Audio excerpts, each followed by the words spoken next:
Hello, friends, and welcome back to Stories About Entitled People. Let's dive into a story where a routine trip to Walmart turns into an unexpected drama over a package of double-stuffed golden Oreos. But before we begin, don't forget to subscribe to our channel if you're new here and turn on notifications so you don't miss a new video every single day. Here we go. Crazy woman tries to steal my Oreos from my cart. I just walked out of Walmart getting some stuff for dinner and was loading my car. That last thing I'd left was my package of double-stuffed golden Oreos. As I turn around, I see a lady taking them out of my cart. CL equals crazy lady, S equals Walmart security, me equals me. Me, hey, those are mine. CL, oh, I thought someone left them in here. Me, no ma'am, those are mine. I was just loading my truck. CL, you're lying. Show me a receipt to prove they're yours. Me, I'm not doing that. Now, please hand me back my Oreos so I can go home. I've had a very long day. CL, you work at McDonald's, and I know you because you're wearing their shirt. You can get free food anytime you want. Just let me have the Oreos and go buy an ice cream or an apple pie. Look, there's one right across the street. Me, just because I work at McDonald's doesn't mean I get free food. Just give me the Oreos because I really don't want this to go any further. CL, I have children that love these things and my kids deserve them, so you're going to give them to me and like it. As we're having this stupid conversation, Walmart security pulls up. S, what's going on here? Somebody told me there was an argument going on out here. CL, yes, this extremely rude person stole these Oreos from my basket and then claimed he bought them. I just got them back when you pulled up. S, is that what happened, sir? Me, no, sir. She took them out of my cart, and I was trying to get them back. CL, he's lying. Arrest him now. He stole from my kids. I just roll my eyes. S, there's an easy way to solve this. Please show me your receipt, and we'll straighten all this out. CL, this is ridiculous. Who are you going to believe? Me, a sweet woman, or a kid that works at McDonald's? He's probably dropped out of school, and this was the only job he could get. S, receipt, please. CL, I lost it, but these are mine, I swear. I hand him my receipt that says I bought them about 10 minutes ago. S, ma'am, it seems to me that you're lying, but we can go check the cameras just to make sure. CL, OMG, why wouldn't you just given me the Oreos? It's not like you needed them. She then walked into the store without another word. The only way to fight crazy is more crazy. She tells you that those are her Oreos? Scream that they're the only thing that keeps the government out of your dreams. Scream it like you're being murdered. You'll get your damn cookies back.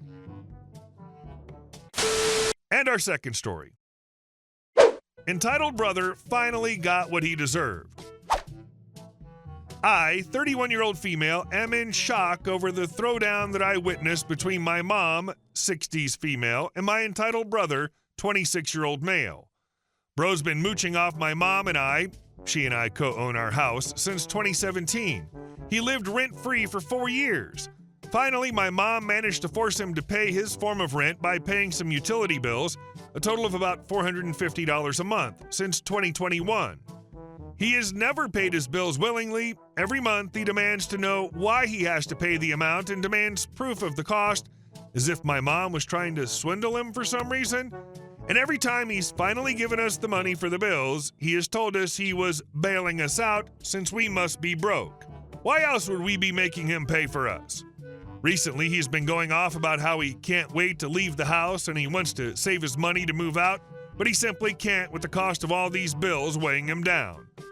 My mother told him since he's so serious about moving out, she'll gladly pay for his portion of the bills. She works seasonally, and all he would need to pay was his car insurance. She said she'd give him until September 30th to save up as much as he could. He would then need to move out.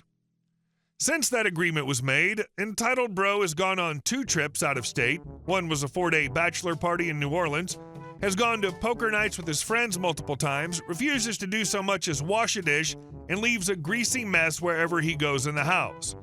Meanwhile, my mom has worked 6 days a week to make enough money to cover his expenses, and yet Entitled Bro hasn't thanked her once. Every time she asks him to do the simplest task, he ignores her or claims he forgot, despite how often she reminds him. Today, she finally snapped. His one bill that he's responsible for was due 4 days ago, and he never paid her. She texted him and reminded him verbally many times. She asked via text one last time today, and he finally responded by asking her to give him a receipt so she can prove his insurance cost what he claimed it cost. And he never sent the money. She lost it and said she's sick of catering to him without so much as a thank you. She said she wants peace, and he's no longer worth the trouble she goes through. She said she's removing him from the car insurance tomorrow and that he no longer has until the end of May to move out. He has 3 weeks. That's it. She's threatened to kick him out before, but hasn't gone through with it yet. But this time felt different because I've never seen her go nuclear like that before, and Entitled Bro must have felt that same way because he went through the 5 stages of grief about 100 times during that fight. He screamed, cried, accused, name-called, tried to pull me in to defend him, tried to pull in his dad, lives 2 hours away, to defend him, tried to call my mom's sisters to defend him, claimed getting his own insurance was an emotional burden, claimed she needs professional help because she's obviously out of her mind and that she obviously doesn't care about him. Otherwise, why would she so cruelly deprive him of such a valuable resource? He went on and on for 3 hours and she didn't budge. I don't want to get my hopes up that she'll stick to that 3-week deadline, but this is the closest she's come to evicting him. I hope this will scare him into leaving before she has to. This might be an unpopular opinion, but your brother hitting rock bottom could be the best thing for him. Sometimes losing everything's the only way to start appreciating what you had. And our last story. The HOA scammed my grandma with dementia, got what they deserved. I wanted to share a story that happened in my family and maybe get some advice or just hear your thoughts. My grandparents spent their whole lives on a farm in rural America. The farm's been in our family for generations. They used to work hard growing fruits and veggies to sell and raising livestock, but as they got older, they decided to keep just a small veggie garden and 2 horses so they wouldn't overdo it. My dad grew up on that farm, but later moved away and became a successful businessman in logistics. Most of his branches are in Asia, but he has some in other parts of the world too. He always looked after his parents, regularly sending them money so they could live comfortably without having to work too hard. Sadly, a few years ago, Grandpa passed away from a heart attack. Grandma was left alone. Over time, she started showing signs of mild dementia, though she stubbornly refused to admit it. About 10 years ago, new houses started popping up around our farm. A whole neighborhood sprang up next to us, and the neighbors formed an HOA. We didn't really interact with the new folks, and they didn't seem interested in getting to know the old neighbors either. Recently, I went to visit Grandma. I noticed that where our old barn used to be, there's now this huge swimming pool. "Grandma, where's our barn?" I asked, confused. She looked at me with a bit of confusion. "The barn? Oh, honey, I think they tore it down. I don't remember exactly when," she replied. "Who tore it down?" I was shocked. "Those HOA people, I think. They said it'd be better for everyone." I couldn't believe what I was hearing. How could they demolish our property without permission? The next day, I headed over to the HOA office. I was met by the president, Mr. Robertson, a middle-aged guy with a cold stare. "How can I help you?" he asked, sizing me up. "You tore down my grandma's barn and built a pool in its place." "How could you do that without our consent?" I tried to stay calm, but my voice was shaking. He smirked. "The barn hadn't been used in a long time. We decided a pool would be more beneficial for the whole community." "But it's our land. You had no right." I was starting to lose it. "According to the documents, this land now belongs to the HOA. Your grandma signed an agreement a few months ago," he said, tossing a copy of some documents onto the table. I picked it up and started reading. It was an agreement transferring part of our land to the HOA. Back home, I showed the documents to Grandma. "Grandma, did you sign this?" I asked gently. She looked at the paper and shook her head. "I don't remember, sweetie. Some people came by, said some things. I thought it was just formalities." I realized they'd taken advantage of her condition. I called my dad and told him everything that happened.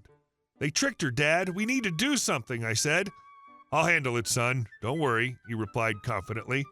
Dad quickly got in touch with his lawyers. Turns out the document Grandma signed was invalid because she's legally considered incompetent due to her dementia. The HOA had illegally taken our land. A few weeks later, we filed a lawsuit against the HOA. In court, it came out that they not only deceived Grandma into signing, but also violated several property and construction laws. During one of the court sessions, Mr. Robertson approached me in the hallway. "Listen, kid, let's make a deal. We can pay you compensation, and this can all go away," he offered, trying to smile. I looked at him coldly. "You destroyed my family's memories and tricked my grandma. Money won't fix what you've done." The court ruled in our favor. The HOA was ordered to demolish the pool, rebuild the barn, and pay us significant compensation for moral and material damages. The total cost to the HOA ended up being about $256,000. Also, Dad hired 3 caregivers, so there's always at least one at home to help Grandma. But I didn't stop there. Dad and I decided to throw a celebration for Grandma and all the neighbors in honor of restoring the barn. We invited everyone, even the HOA members. At the event, I took the microphone. "Dear neighbors, I'm glad we're all here today. This place is part of my family's history, but I want it to become a symbol of unity in our community. Let's respect each other and build our future together." A young woman approached me. "Hi, I'm Emily. I live in one of the houses nearby. I want to apologize for the HOA's behavior. We didn't know things were like this," she said sincerely. "Thanks, Emily. I'm glad there are people who understand," I replied with a smile. Throughout the evening, many neighbors come up to me expressing support and offering help. We agreed to organize joint events to get to know each other better. Grandma was happy. "You did a great thing, dear," she said, holding my hand. "It's all for you, Grandma," I replied. Mr. Robertson stepped down as HOA president, and a more honest and responsible person was elected in his place. In the end, we turned a bad situation into new friendships and a stronger community. And now the barn serves as a gathering place for events for all the residents. Sometimes life throws challenges our way, but what's important is how we respond to them. I'm glad I chose understanding and cooperation over revenge. Thanks to everyone who read this story. I'd love to hear your thoughts and comments. I'm not sure the HOA got punished enough for such an offense. Hey guys, thank you all for watching the video. I'll see you in the next one.